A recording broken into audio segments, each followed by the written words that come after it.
Now, the Electricity Regulation Act amendment has been published.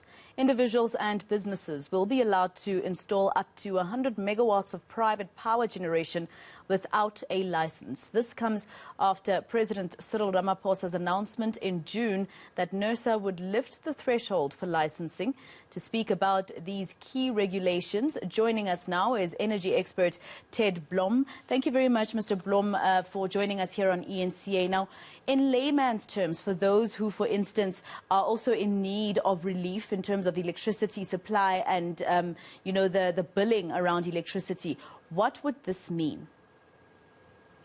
Okay, good afternoon. It's actually quite simple. If you're going to do it for your own needs and you're going to self-generate, you don't need to get a license. And depending on whether you previously had a permission or not, you need to maybe just inform NERSA that you have an installation. But basically, it means that if you're going to do it off-grid, you don't need a license. If it's, in other words, for your own generation, you don't need a license. If it's for your own generation, but you need to access the grid, in other words, you need to have it tolled over the Eskom network, then you will need a license, and you will need permission from Eskom, and the pricing then also becomes an issue that you charge. But otherwise, basically the rule of thumb is if it's for your own use, you can go ahead and do it straight away. And 100 megawatts, is that a big difference? I know that it's 99 megawatts more than 1 megawatt, what it was previously. But what would that mean for a household, for instance? How far can you go with 100 megawatts? No. Yeah, 100 megawatts is industrial. So let's put it in context. Cape Town uses about 2,000 megawatts. Okay. So, a household uses about... a good supply for a household would be about 15 kilowatts, and that would actually be more than adequate. A shopping center uses about between 2 and 4 megawatts, depending on how big it is. So 100 megawatts is industrial grade. Talking about stuff that will run factories, most commercial operations, and small mines. It possibly won't run a mine and a smelter. Because our big mines use up to 500-600 megawatts, so they need a bit more. But certainly, in terms of the bulk of people that have problems with electricity, this will address their issues. And for these companies to produce their own, obviously this will filter down to the consumer, and we won't have to be so afraid every time NERSA approaches the High Court for those price increases in terms of Eskom approaching NERSA to ask them to please increase the prices of electricity. But would this mean something good for the consumer if you can buy from a private company? Well, it depends. I mean, people must just be careful because there are a lot of people pandering around here that they've got all the solutions. And in fact, the solutions they got are pretty mediocre and not industrial grade.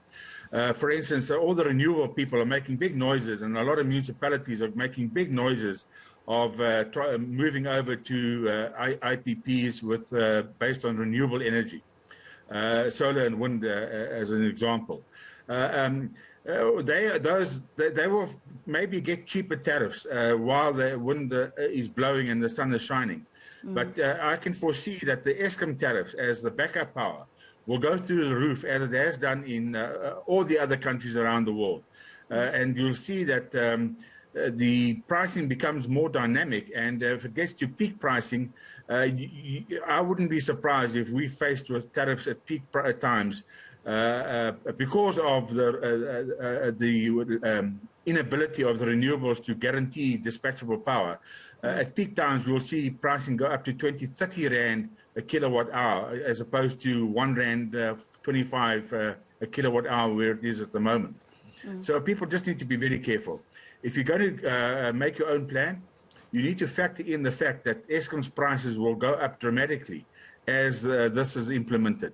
And you better look for a solution that's more sustainable and can give you 24-hour power rather than just occasional power when the sun shines and the wind blows. And just to give you an example, worldwide, solar power is available for roughly 20% of the time, And as a rule of thumb, if you can't tan in the sun, it's probably not good enough to generate power.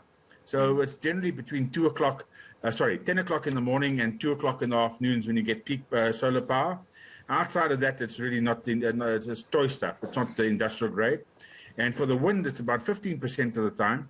And that is unpredictable, but typically follows sunshine. So, the wind will come after the day sunshine. And so if the sun starts dropping from about 2 o'clock in the afternoon, and it's been a hot day, you'll probably get winds from maybe 3 o'clock onwards in the afternoon. All right.